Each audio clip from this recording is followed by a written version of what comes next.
any kind of tools that may have not have been as effective face to face, but are more effective remote, or the other way around? That's a great question. I've not thought of that. I think one thing which is effective, I think both remote and in person, is just being comfortable with silences. Yeah. Especially when you're working with knowledge workers, and a lot of them are reflective thinkers. And that was something that we called out in one of my teams. Somebody just went, look, I'm a reflective thinker. If you're going to ask me something, give me some space to think about it.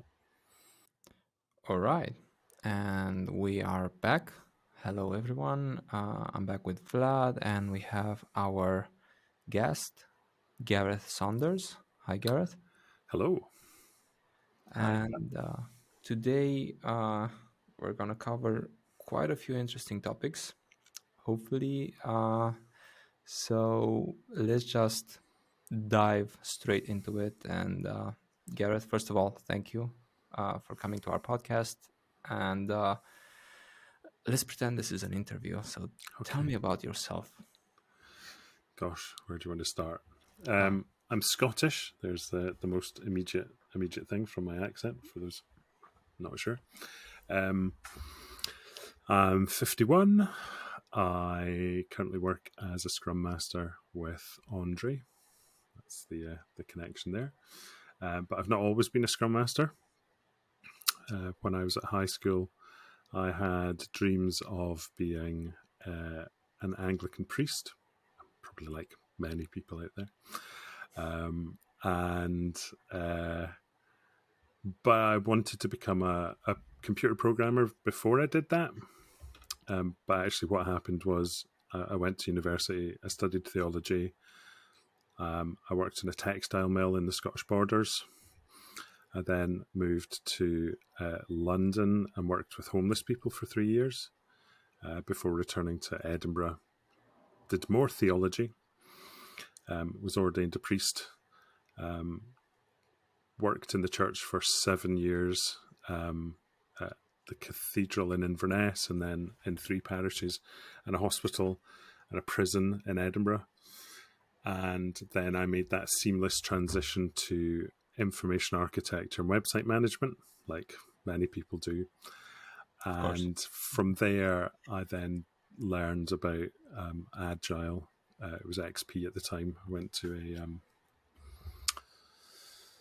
to a Scotland on Rails conference, and the whole thing just went over my head. But the keynote speaker was talking about this thing called Agile and XP, and I suddenly went, "This is amazing! This is exactly what we need in our team." I was working at the University of St Andrews at the time as the assistant web manager, and that's where I got the whole Agile thing.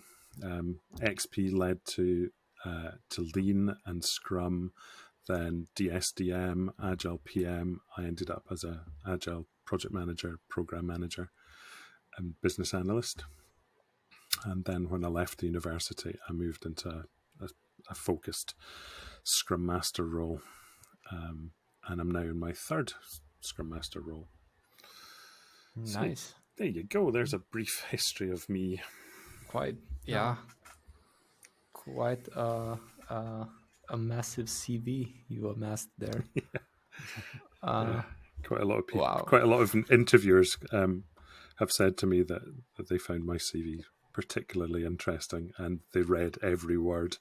They just skim over a lot of people's, but they're like, "Wow, this is interesting." So do you actually add all of that in your CV? I haven't seen your CV, by the way. I'll send you a copy of my CV, but please. Please. Wow. All right. I mean, the one thing that popped in my mind as you went through all of that extensive history is, what skills did you find that are transferable from completely outside of IT into the role of a Scrum Master? I think for me, obviously, people skills. That's the main thing. I think a lot of the job is definitely about people. there's quite a bit of the kind of organizational thing, and I think that's one of the things that really kind of pulled me in, was about the the structure and the frameworks and the methodologies and the techniques for getting things done. But yeah, it's definitely the people. And when I moved from the church work into the university web work, a lot of people said to me, "I don't understand why you've moved away from working with people and you're working with technology now." And I was like, no, like 90% of this is about, liaising with people and winning hearts and minds and understanding how people use websites, which is what I was doing at the time. So yeah, it was definitely about, a lot of it was about people management and supporting people. Yeah, if there wasn't anything to do with that, I wouldn't be doing this. Nice. And is that kind of the main reason why did you go straight to kind of Scrum Master, or as soon as you found out about the role, or was it kind of, did you shop around maybe, or? No, it was. I mean, I was assistant web manager and information architect at St Andrews, and that was my primary role, or primary roles. And when I learned about XP, I bought a book at the conference, and I read it from cover to cover, and it was XP. So it was like things like, do stand-ups and use Kanban boards and pair programming and, all these kind of good techniques. And so I just started to introduce that to my team, which I think at the time there was just 4, maybe 5 of us. And I began to see how helpful this was, and it made us more effective, and it allowed us to change direction quickly. That whole agility. It's not agile with a capital A and a trademark at the end of it. It's about agility. What is that? An adjective? Yeah. It's an adjective. It's not a noun. Yeah. And so yeah, I began to see how this helped us, and at the same time, the university spun up a lean department. So they were taking the whole kind of lean manufacturing thing and adapting that to an educational situation. So I got to work alongside the 2 guys that were running the lean department, and that was fantastic because they were doing rapid improvement events. They were, transforming how the university worked. And I think my favourite story was they worked with the university library, and if a student brought a book back, posted it through the little letterbox, it was taking, I think it was like 3 weeks to get back onto a shelf. And they ran a rapid improvement event, and they got that down to like 2.5 hours or something like that. I mean, it was just seeing that level of transformation, and being involved in that, and people making the decisions themselves and owning the processes and learning from that, I just found incredibly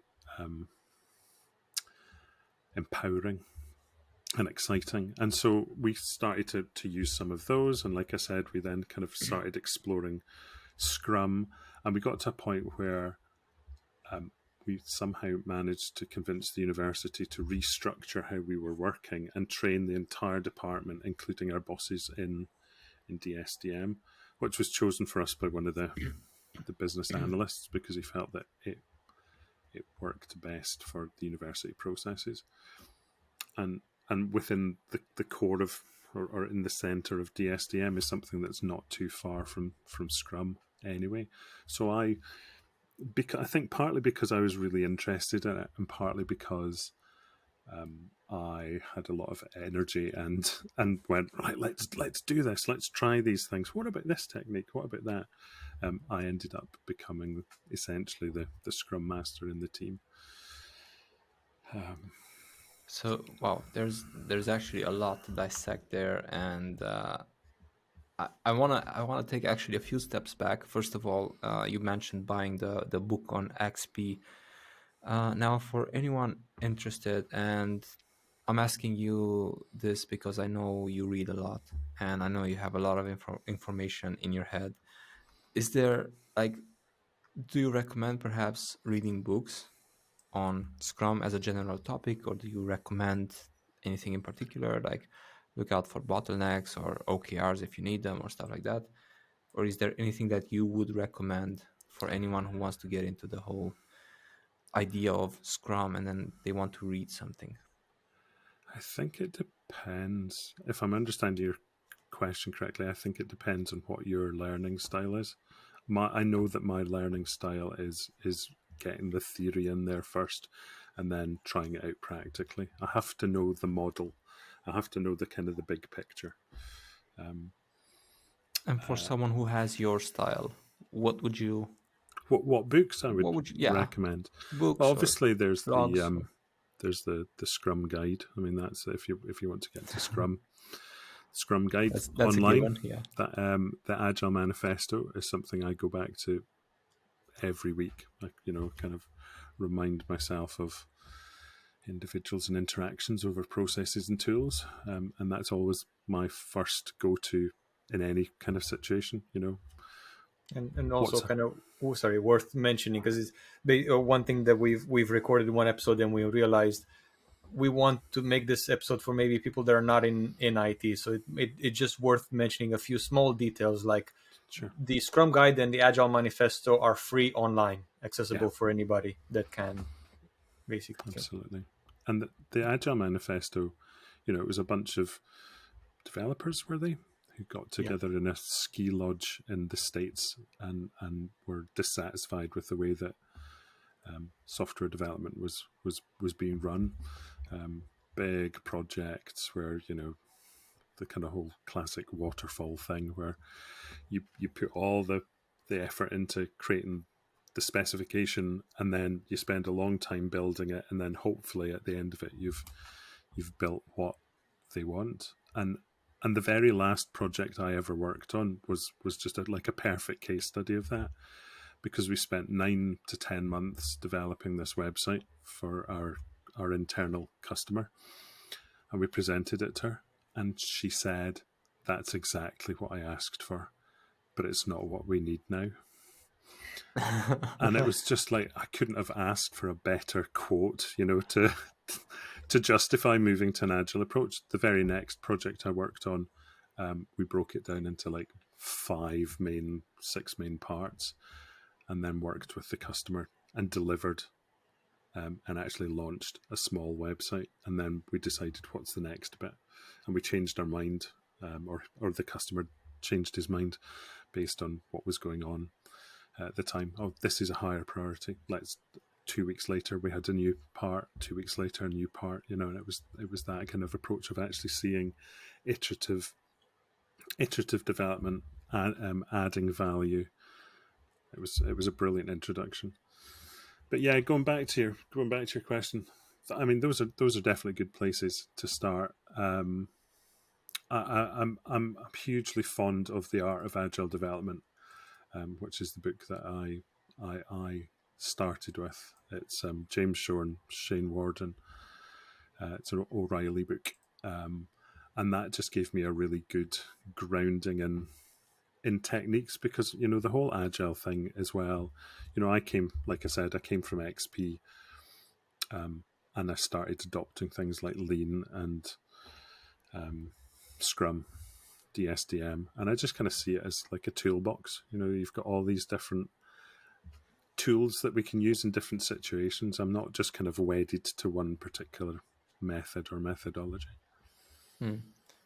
About that, so it's true that it's kind of a toolbox, and the more you have, the more you know what fits better for a team. But do you have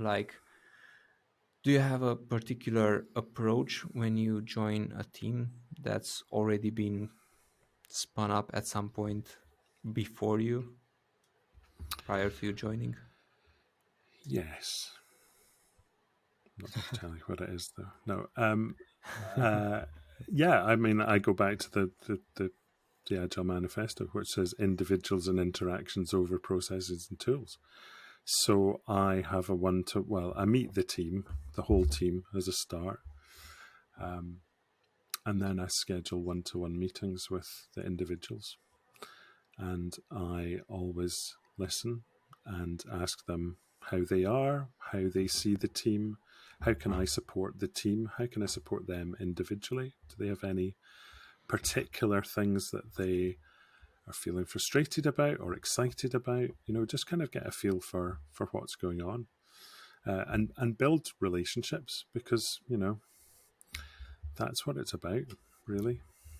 Actually, I wanted to ask you this because I know you do this, and I'm jealous how well you do it. But how do you build trust? That's a good question, isn't it? Yeah, I think for me, that whole thing of being vulnerable with people is really important. I've kind of recently got into listening to and reading Brené Brown's books about the importance of vulnerability, and there's so much of that has really resonated with me. And I think it's something that I learned many years ago when I would see people kind of closing up and seeing the effects that had on groups. And so I made a decision to step out into that uncomfortable space, vulnerable space, and share things about myself, and begin and use that as a model, for being in groups. I think if the Scrum Master's not willing to be vulnerable, then how can I expect other team members to be vulnerable? And I think part of that too is about naming the silences in the team, and naming those emotions, and just kind of calling things out gently and saying, I can see that people are feeling nervous about this, or there's maybe some uncomfortableness. How can we get around this? Are there tools that we can use? Would it be easier to use a Miro board or a Trello board to capture people's ideas rather than them speaking them out loud? And I think certainly one of the teams that I'm working with just now, we've agreed or discovered that just having some social time together is really important for us. Just to, there's no competition when, or kind of professional competition, yeah, when we're playing a silly game online. And just to explain, I do work fully remote, so all my team members are in other parts of Scotland or other parts of the UK or Nigeria or France, in one team. And so having those relaxed moments where we can share stuff about our lives and get to know each other, I think that those things can certainly help to build trust. yeah. And I want to touch a bit on that because we do live in a world where remote first is adopted more and more by companies, and obviously it was a transition. And I think right now a lot of people actually end up preferring remote, but that also means that you're working with people from different cultures, from different backgrounds. How you've obviously been through this whole transition, how different is it, or where do you see the challenges, or where do you see the benefits with working remote? Yeah, I was working for a software company. We were building healthcare software for the NHS, the National Health Service in the UK, during the pandemic. So we all went remote within a week, having been told it was impossible. But there's no way we could do this. And then suddenly, however many of us, there are 400 or 500 of us, are suddenly all working from home. And that was a huge culture shift, because we had been working and we'd been working alongside each other. And I think that's one of the things I really do miss about the in-person, in-office work, is the is being part of a group. You know, we could all pile into a meeting room and scribble on a whiteboard together. We could read each other's body language. We could see when people were getting tired and excited. And, you know, we could also just go for, you know, a coffee or, you know, a drink and just sit and chat things through. And the other big thing, I think, was just being sitting in an office and you can hear other conversations going on and you can chip in and you can find out what else is going on in the company far easier. You know, you could see the celebrations of one team who've just deployed something, and you could see the disappointments of another team who've just unearthed another bug, or, you know, I think those are the things that I miss about in-person work. I think, yeah, I do love, I love my commute now. My commute is, you know, just from upstairs to downstairs, and I love the impact that has on my fuel and in the car, and yeah, I can stay in bed till 8:30 if I need to. In terms of working with teams, I think, yeah, I think the word that I've used often is friction. There's more friction working online. You have to really make more of an effort, you know, and a lot of people hide behind cameras off. And I can understand that, because I think, I often think more clearly if I'm not looking at, well, certainly not looking at myself, because that's completely unnatural. You know, Yeah. you don't sit in a meeting room with a big kind of avatar of yourself, or a big mirror in front of you. That I find really difficult. Yeah, and any communication has to be almost over the top. You have to really make an effort to communicate things, because, you know, certainly where I'm working, I've got access to like about 90 different teams in Microsoft Teams, and there's just this constant stream of information. And where do you look? How do you get the really important team information across, or, you know, departmental information across? Do you ever enforce cameras on in any of your meetings? No, I do encourage it, But not, I see. but I don't say we must do this.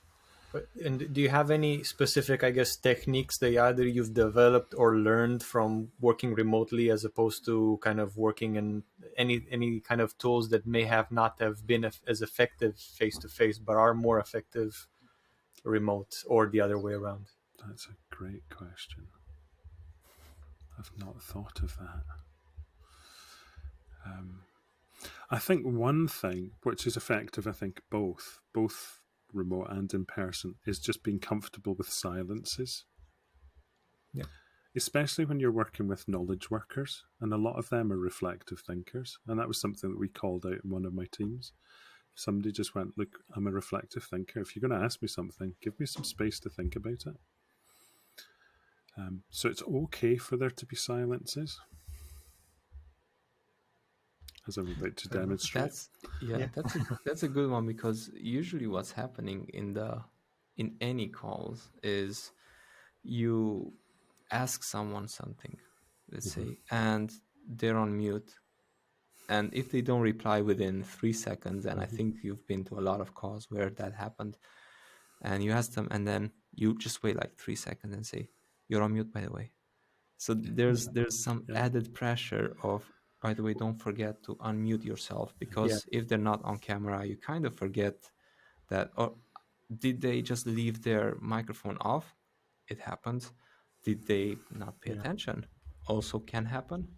Yeah, you're not sure if it's a technical problem or they're just thinking. Yeah. So I guess that's so maybe more difficult. I mean, with a couple of my teams, we're going through kind of team charter style work at the moment, you know, just establishing what are our working practices, what are our norms, how do we get the best out of people. So we've been looking at things like, you know, when do I work best? I work best in the morning. Afternoons are terrible. Late evenings like this are fantastic for me. Also, you know, how do people like to be kept up to date with things? You know, is it through a instant chat message or a video call or an email or a web page or whatever? So just kind of beginning to understand how people work. I think, yeah, it might be quite useful to also establish norms about silences.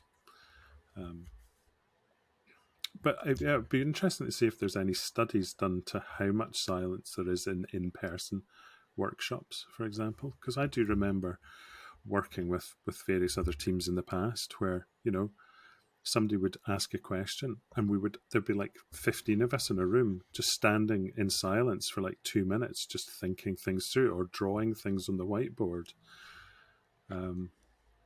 Yeah, And yeah, I think you're right. You know, online, there's almost a kind of come on, we need to keep this yeah. going. I think if you see the person thinking, then you Yeah. kind of have it in the back of your brain that just leave them alone for now, Yeah, because they're Well, obviously thinking. yeah. Well, body language is communication in itself. So if you can see the other person's body language, you can kind of tell what they're doing. But with cameras off, microphone muted, you're like, what's going on? So one thing I want to get into, and I think it's a bigger topic, and it's about meeting etiquette.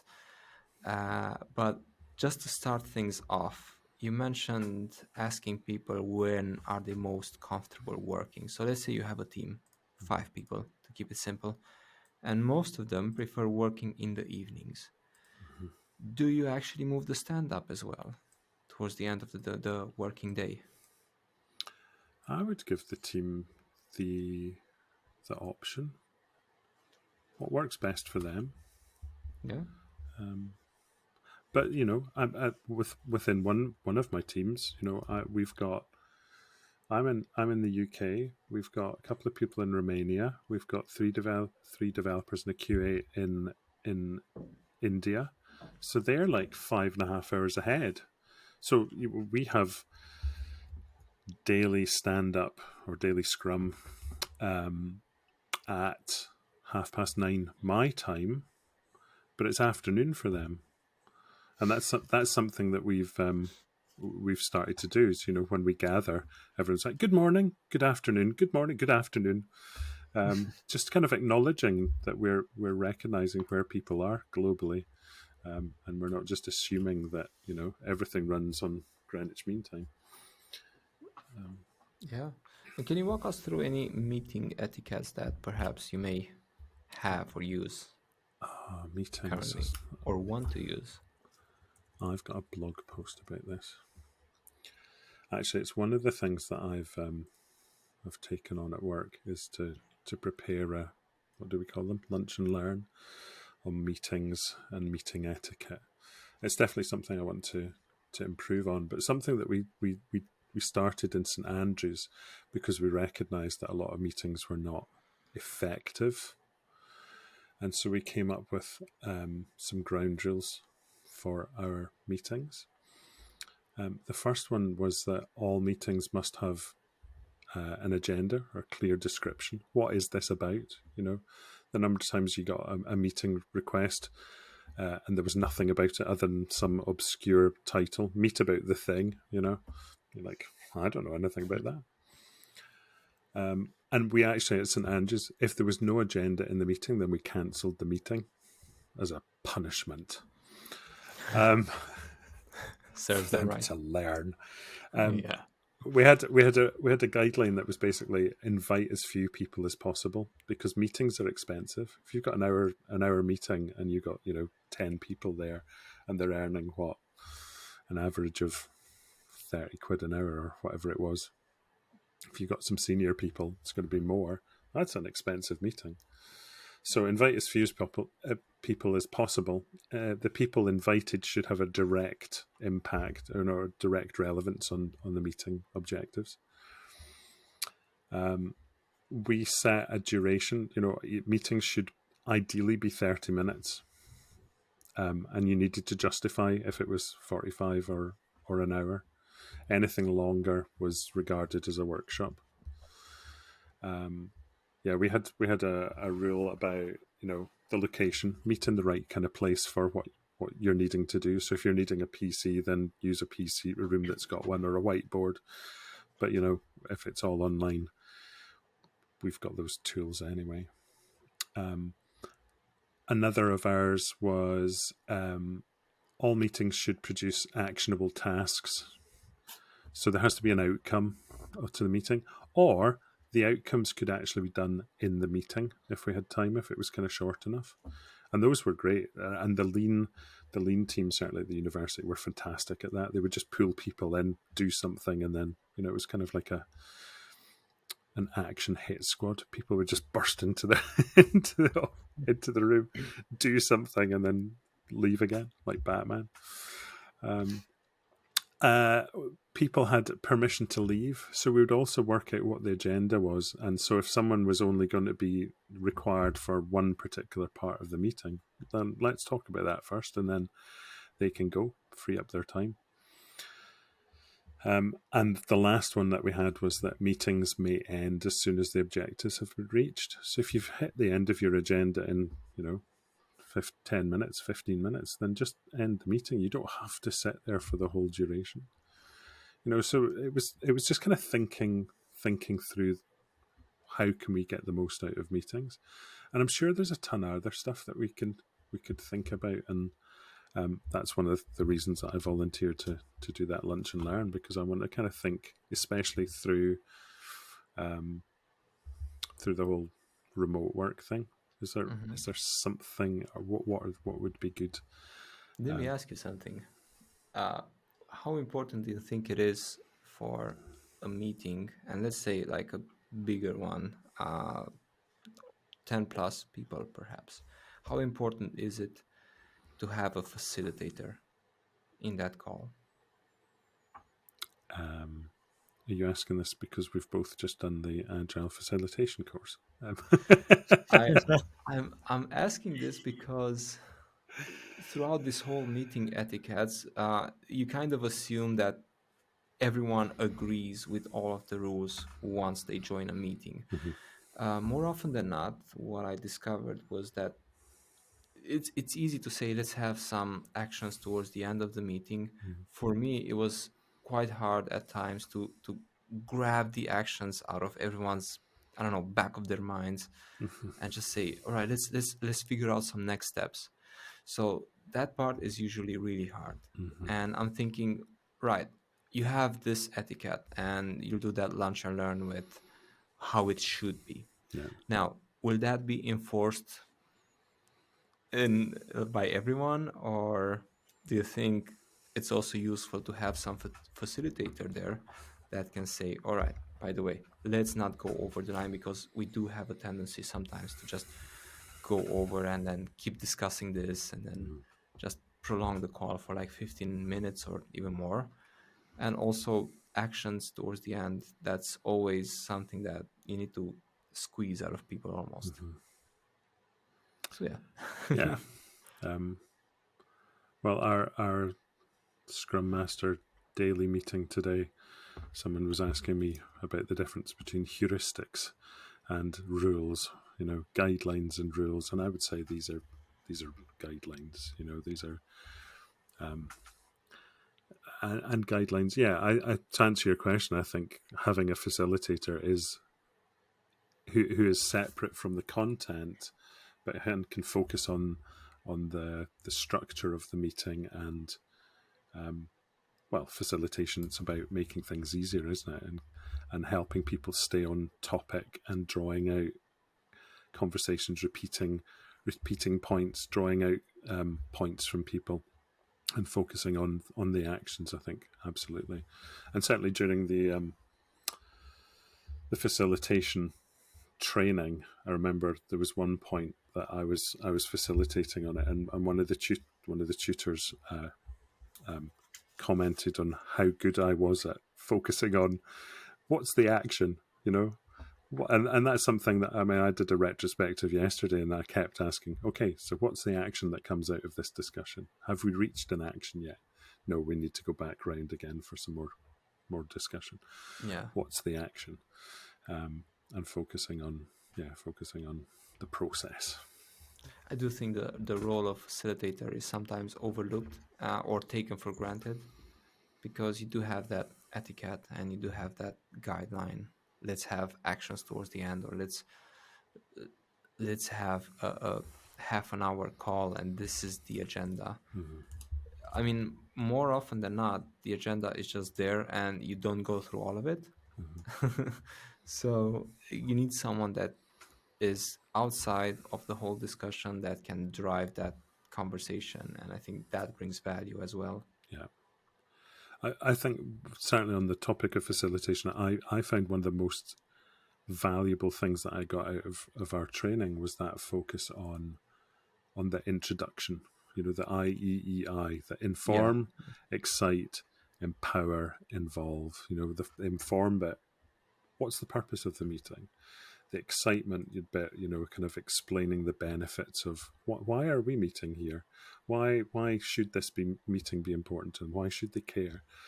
The empowering bit, being explicit about what is their role and what authority do they have to make decisions, and then involve, just kind of get them involved immediately. And I tried it out in my retrospective the very next day after that training. And I knew that I was saying things that I knew that they knew, but actually making it explicit really kind of transformed the whole situation. I was so surprised. I mean, I shouldn't have been, but I was so surprised at how more effective it was, and how I think maybe people contributed a bit more because they did feel empowered. So calling these things out and being, I think facilitation's it's also about, it's not about being a referee, but it's about kind of just being that rock, that steady presence in the meeting that says it's okay, we're going to get through all of this. It may get messy. Establishing the boundaries and saying this is the playing field that we're going to be playing on. This is the game we're playing. This is how you can get involved. That's how I look at it. And I'll be 1 sec. Yeah. Do you think you can ever, like, is it normal for you, if you're a facilitator in a call, is it normal for you to also get entangled in the conversation and just say, let me just put my facilitator hat to the side and then this is my opinion, and then come back to it's sometimes hard to do that, isn't it? Sometimes you get involved in the content. That's what I'm trying to get at, because it's always so hard. And I had a colleague, Andrew, who used to work with us, and I thought he did that. He often did that very well and was very explicit in saying, I'm going to take my facilitator hat off and I'm going to give you my opinion on this. And then I'll put, and I think I was introduced to, what's his name? Edward de Bono's 6 Thinking Hats many years ago. So I'm quite used to thinking in terms of different hats. And as you know, I do like wearing hats. You just can't wear them with headphones at the same time. So that whole thing of wearing different hats, I think calling that out is good. It's quite hard sometimes, especially, if it's talking about processes and, all the kind of things that get me excited. I do have to sometimes just back away and go, it's not about me. This is not about me. This is about empowering the team to come to their decisions. It's about getting the right balance. It's about being a human, a nice, good human being at the end of the day, isn't it? And sometimes it's good to step in and give your opinion, and other times it's good to let them discover that for themselves. All right. Thank you. So I want to take a step back, like huge step back, because we went into so many details on that one, and just ask, how do you view the role of a Scrum Master first of all, when it comes to the team? So how's your report with the team, and how much do you also look at company level processes? How much do you look outwards, basically?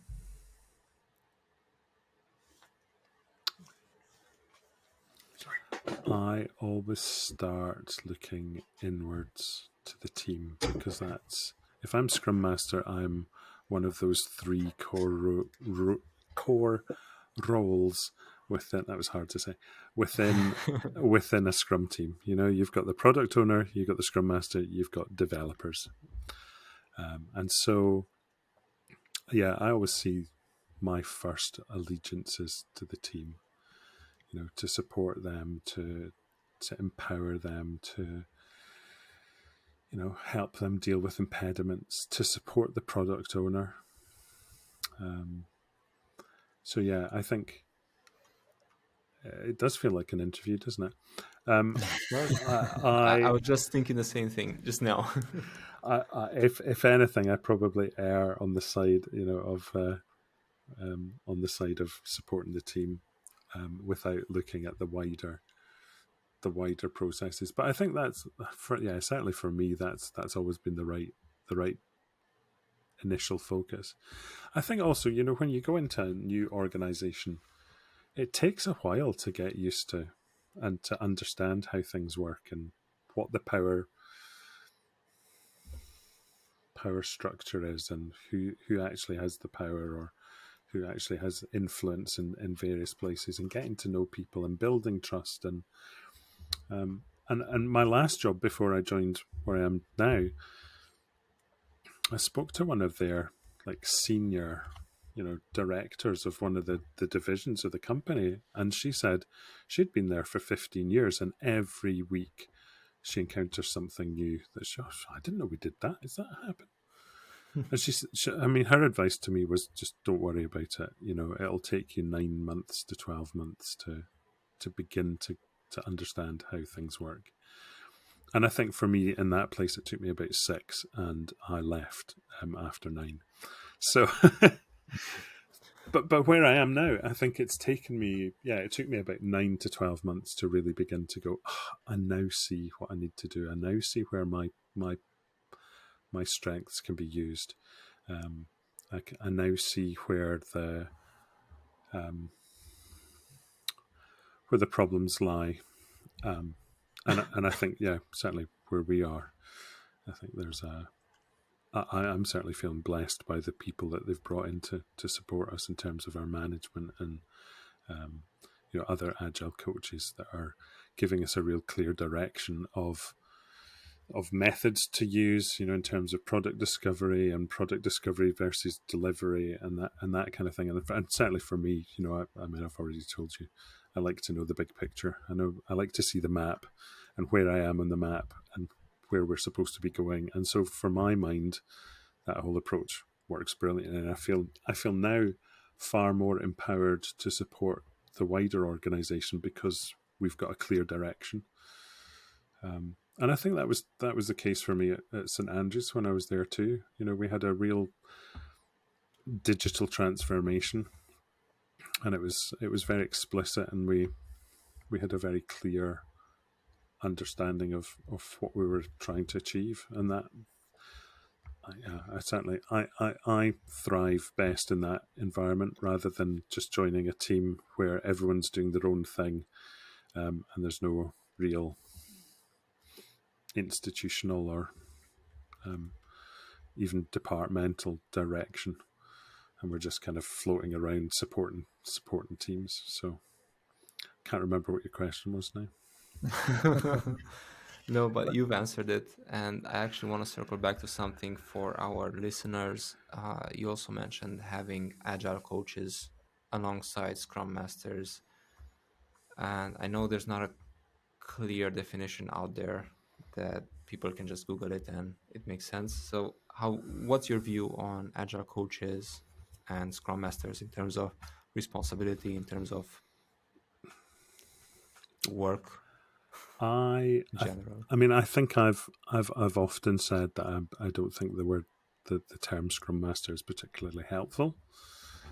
I grew up in the Scottish Borders, which is a very rugby centric part of Scotland. So everybody knows what a scrum is. So every time I told somebody I was a Scrum Master, they're like, "Oh, you're playing rugby again?" No. I'm more like somewhere between a project manager and a performance coach and a problem solver and a teacher and blah blah blah. So yeah, I don't, I understand why we're called Scrum Masters, but I don't think it helps particularly. I think Scrum Master obviously works within the context of a Scrum team because that's one of the 3 core roles. But I think all Scrum Masters are Agile coaches. We're trying to, and I think that actually is a better term because once you understand or maybe we're agility coaches, maybe that would be slightly better. Or I like, is it Tobias Mayer, who describes our roles as organizational poets. And I love that kind of analogy, that we're kind of trying to make sense of the chaos. That's a good one. Yeah.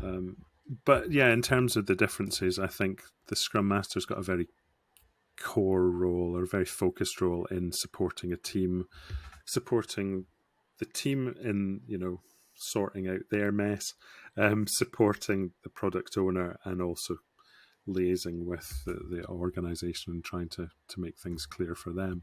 I think, Agile coach, I think, again, has all of those elements, but they're not perhaps limited to just working within the Scrum framework. Do you think there's any additional skills that you may need for one or the other, for Scrum Master or for Agile Coach?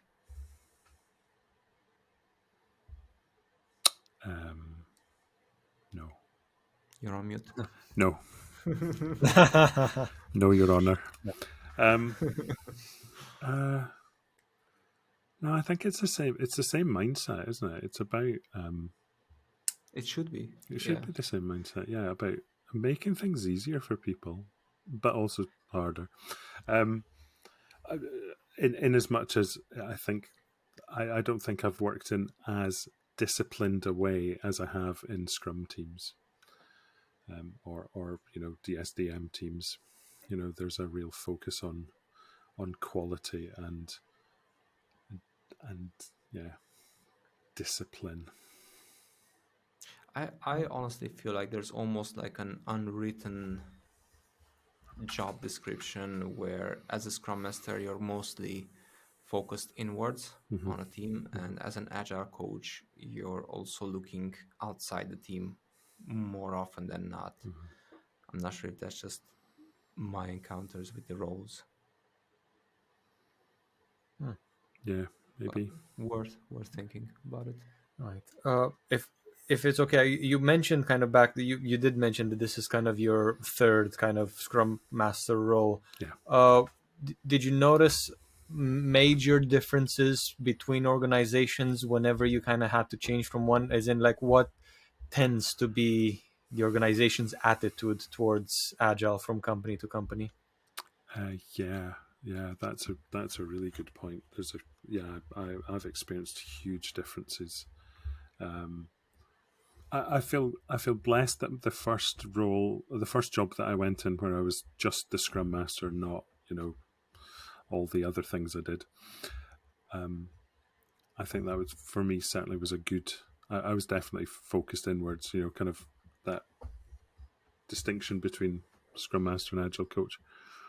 And they had a really good attitude towards Scrum Masters. The fact that I was the only one for a while kind of helped as well, because I was able to kind of shape that role and that expectation maybe. I then moved to a role where I was called a Scrum Master, but I was actually a delivery manager.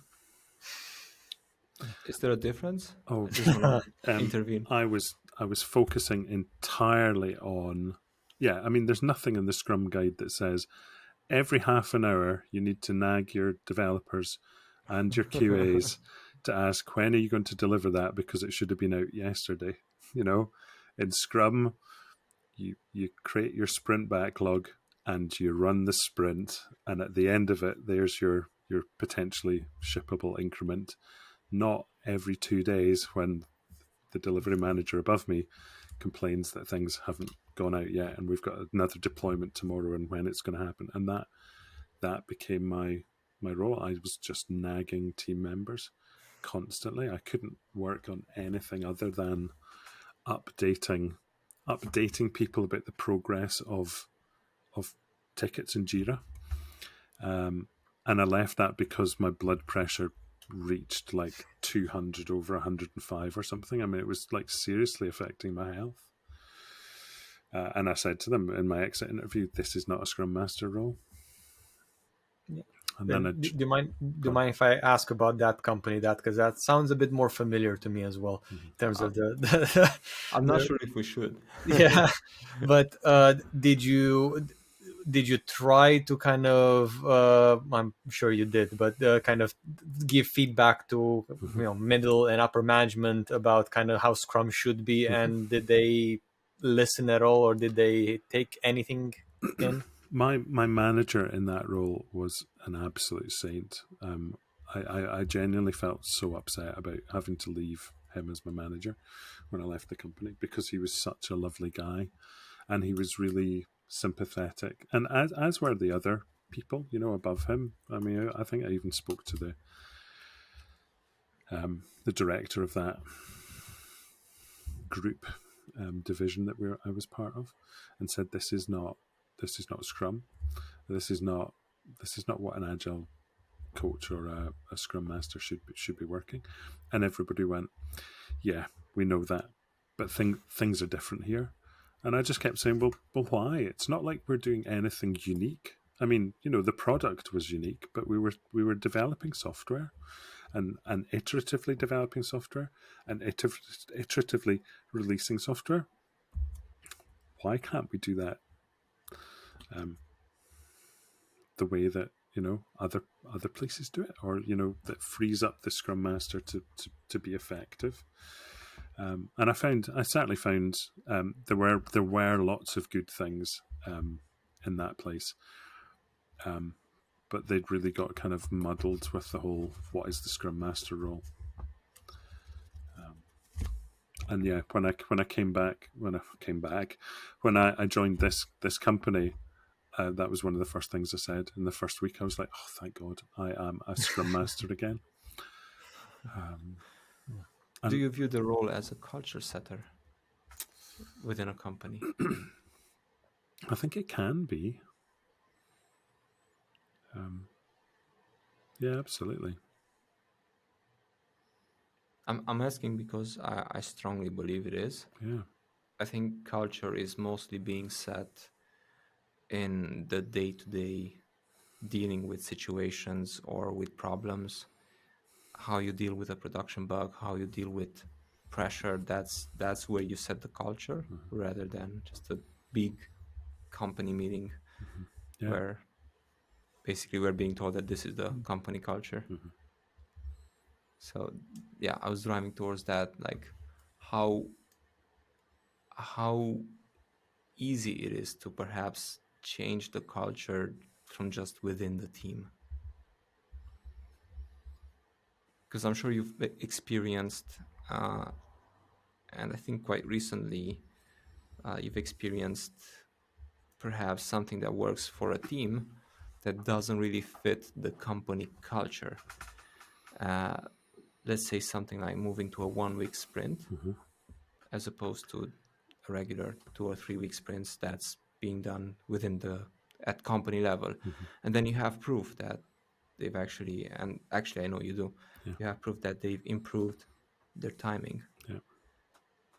And how challenging that is to change at company level, or how challenging is it to keep it at team level and not be, I don't know, intertwined with whatever else is happening outside the team?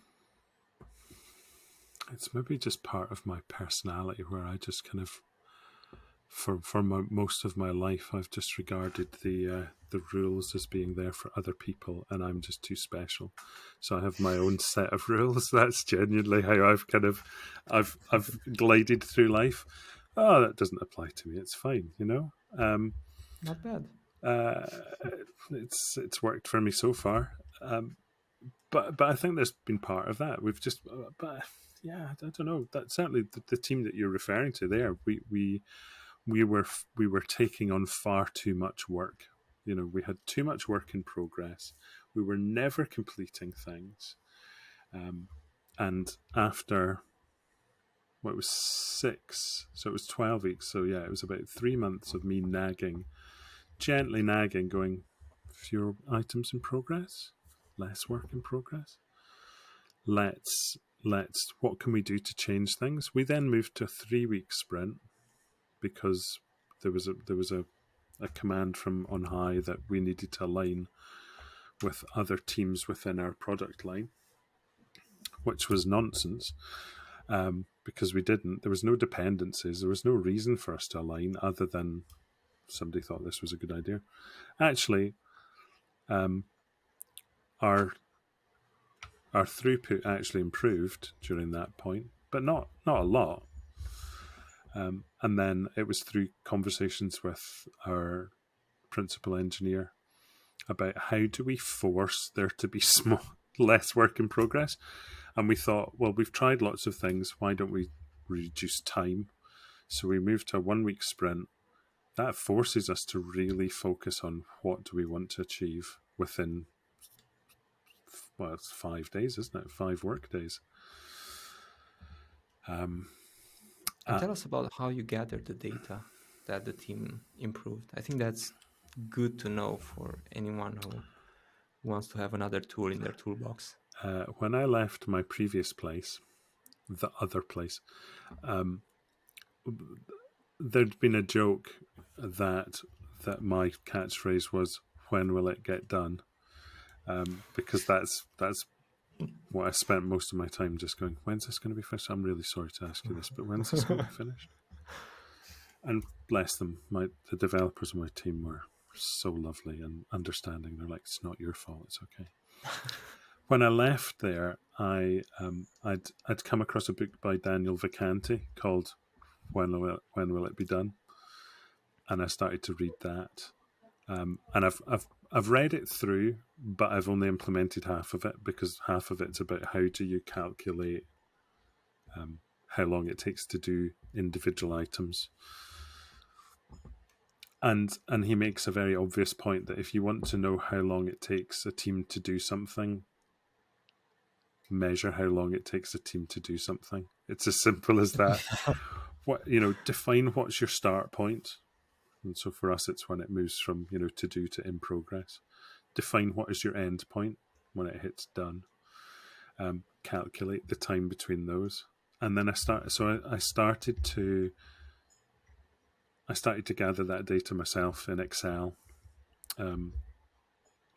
Partly because I'm sure Jira could probably tell us that somehow. But I wanted to some extent, yeah. To some extent, but yeah, I wanted to kind of work this out for myself, and truly get into the mechanics of it and understand it. So I went right back to our sprint 0 and started to compile the data of everything that we had completed. When was it started? When was it ended? What were the network days in Excel? So just counts the working days. How long does it take us to do things? So I've now got the data, and in fact, just before this, I was just updating the data from the last 2 sprints.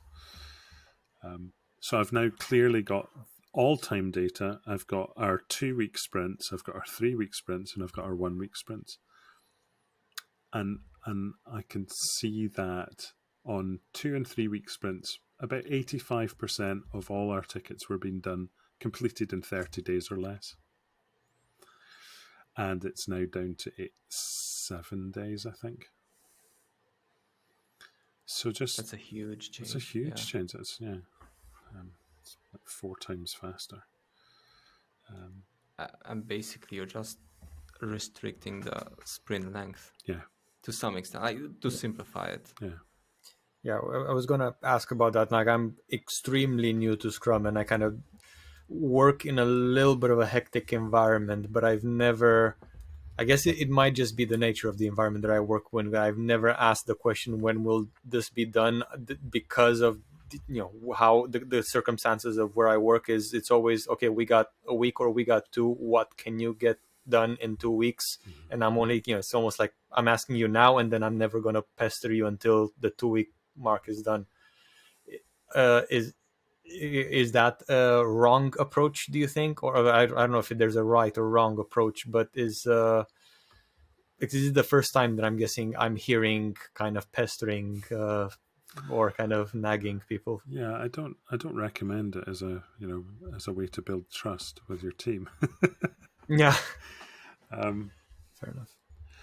I think the way that I look at daily scrums, for example, because that's a good opportunity. That was definitely the main location, or one of the main locations. When's it's going to get done? I always see daily scrum as being essentially an extension of sprint planning. At sprint planning, what do we think we're going to achieve? What's our sprint goal? What are we aiming for?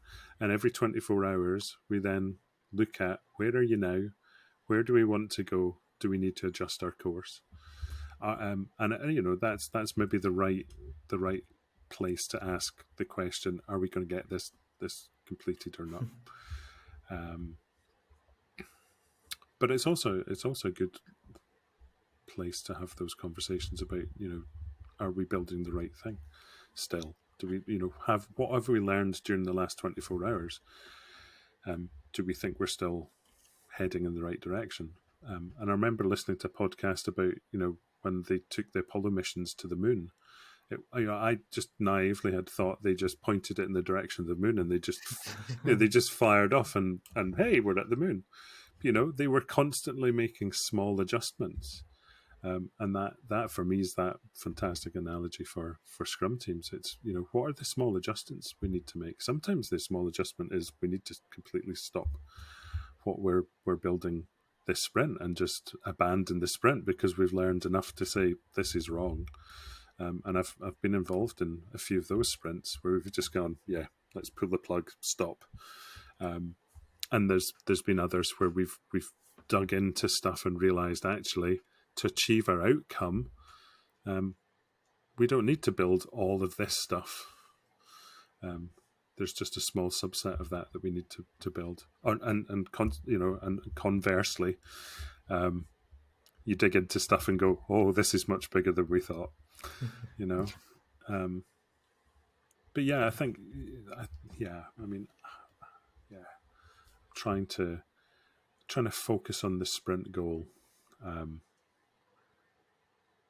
There's probably questions around, will we get this done in time? But that's not my primary question. My primary question is, are we going to get the outcome that we want by the end of the sprint? Yeah, I do love the analogy with the Apollo mission. I may start using it. Feel free. No, it's not mine. There's a well, I don't think he made it, but a kind of a poster that Elon Musk kind of shared a few times on Twitter about engineers, but kind of we do this not because it's easy, but because we thought it was gonna be easy. Yeah. So I think kind of that, that's kind of this the difference between sprint planning and then the daily scrums. Yeah. What's that quote about? No plan actually survives contact with the enemy. Contact with reality, or yeah. No, fair enough. Right. If it's okay, can I also kind of take a step back and just ask a bit more? This is more of a opinion-based question. What do you think kind of the state of Agile or Scrum is on kind of UK as a whole, in terms of how well is it adapted? How friendly are companies towards it? Does it have a future? For the sake of my CV, it's definitely got a future. That's a good answer. I don't know. It's a problem with having just come through, or we're still during a pandemic, aren't we? Technically, I'm still pretty much staying away from other human beings that may have viruses that do horrible things to me. So I'm kind of a bit out of the loop. I've kind of managed to go to some online conferences or meetups. Agile Scotland, kind of Lean Agile Edinburgh. But there's not that same kind of opportunity for just standing around eating pizza, chatting with people when you're sitting in front of your screen. So I do kind of feel like I'm a bit out of the loop. But I think generally speaking, of my experience and conversations with other people, I think it's quite healthy. I think there's some organisations that clearly need to take a good hard look at themselves when they're thinking about what Agile is or what Scrum Masters do. And maybe I've just been fortunate that I've certainly been in 3 places out of 4 that have been really, really healthy, and I've learned a ton of stuff, and got some really good experience, and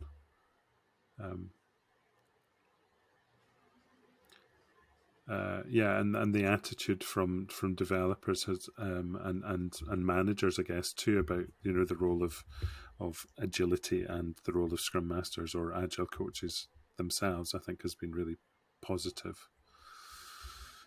I don't get the sense that in the UK as a whole there's a push against it, or that they're a waste of time or a waste of space, which is good.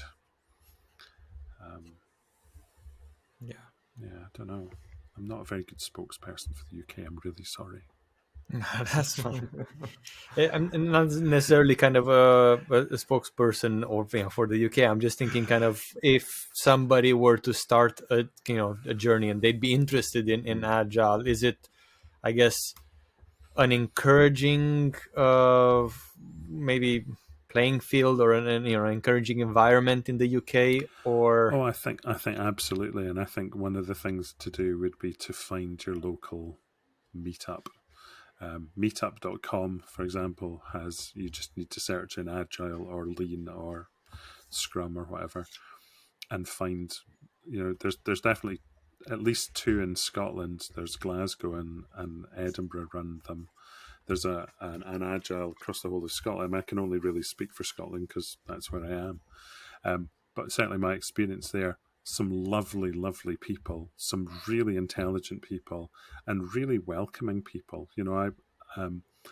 I remember going along to, I think it was my first Lean Agile Edinburgh meetup, and it was, I was doing the Agile thing and the DSDM Agile project management thing, and I went there not knowing anybody, and I just felt welcomed and energized, and it was one of those really genuinely life-affirming things. At the time I was going through a divorce, I was having kind of problems with my manager at work, and I just felt really terrible about myself and just thinking, what is my future? What am I going to do? I turned up to one of these things, and I just came away just feeling energized, just with a real kind of passion that absolutely, these are my people. This is what I want to be doing. I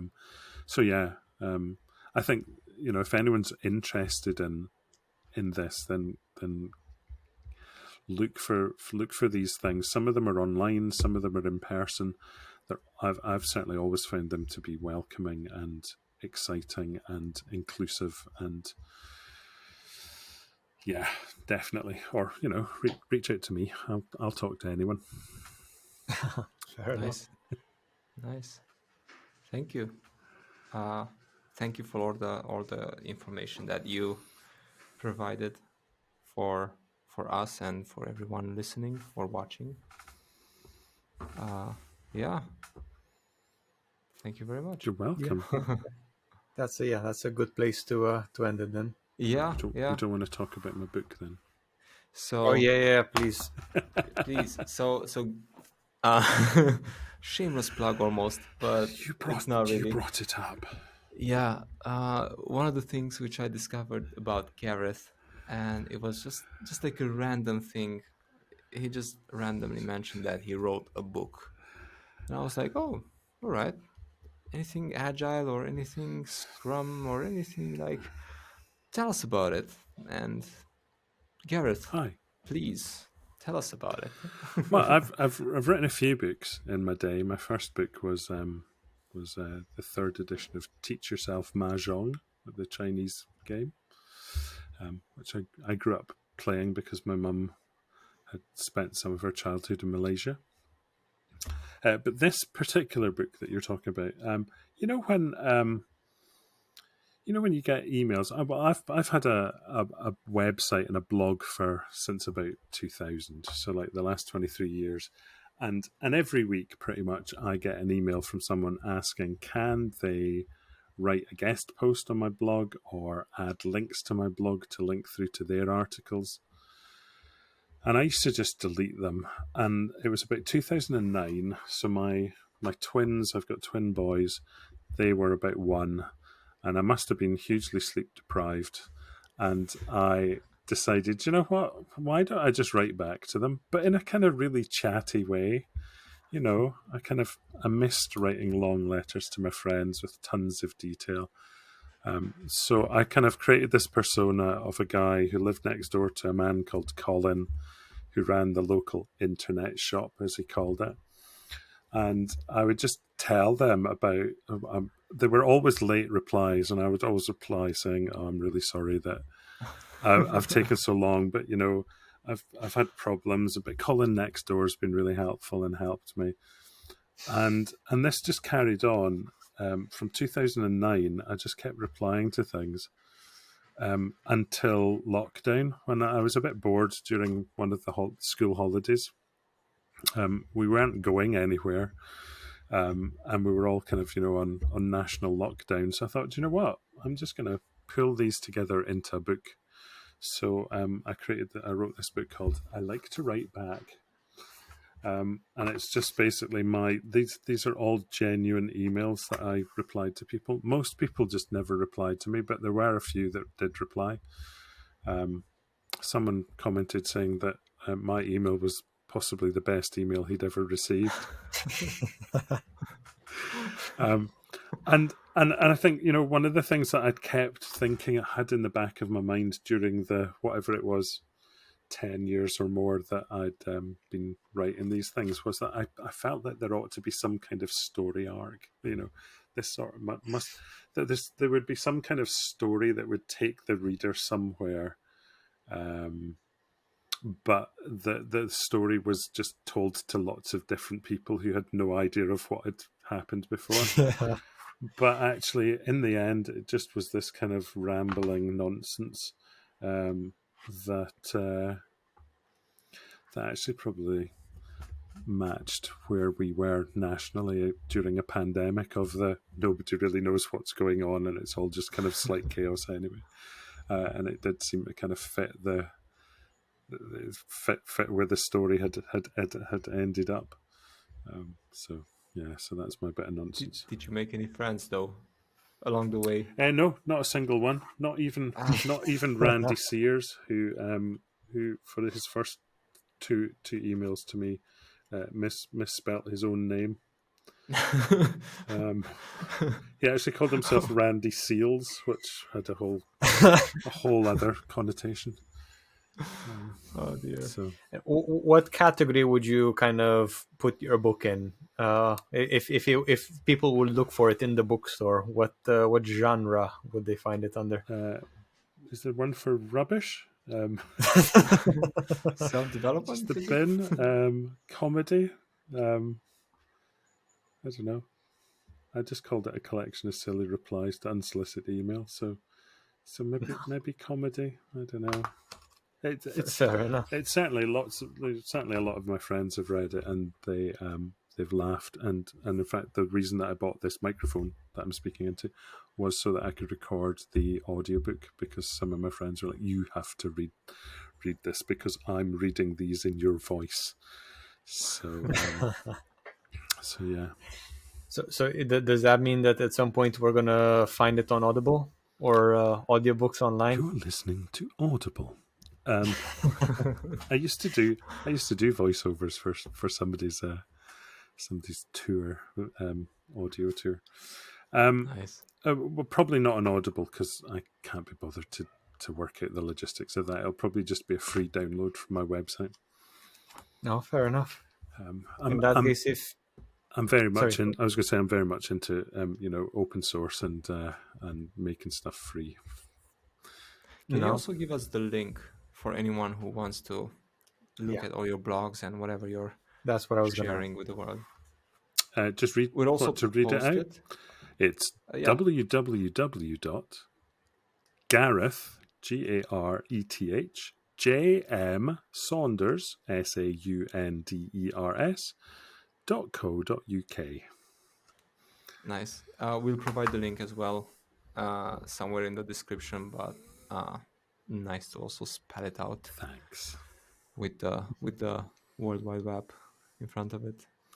And I'll obviously advertise your blog on my blog too. Or not your blog. What is this called? A podcast. Let's call it It's that. a podcast. Who knows? We can turn it into a blog at some point. Nice. Fine. Thank you. Yeah. Perfect. Well, Thanks. Thank you very much for all of your time and all of that information. yeah. No, Lovely to have you here. it was genuinely insightful. So yeah, thank you. Thank you.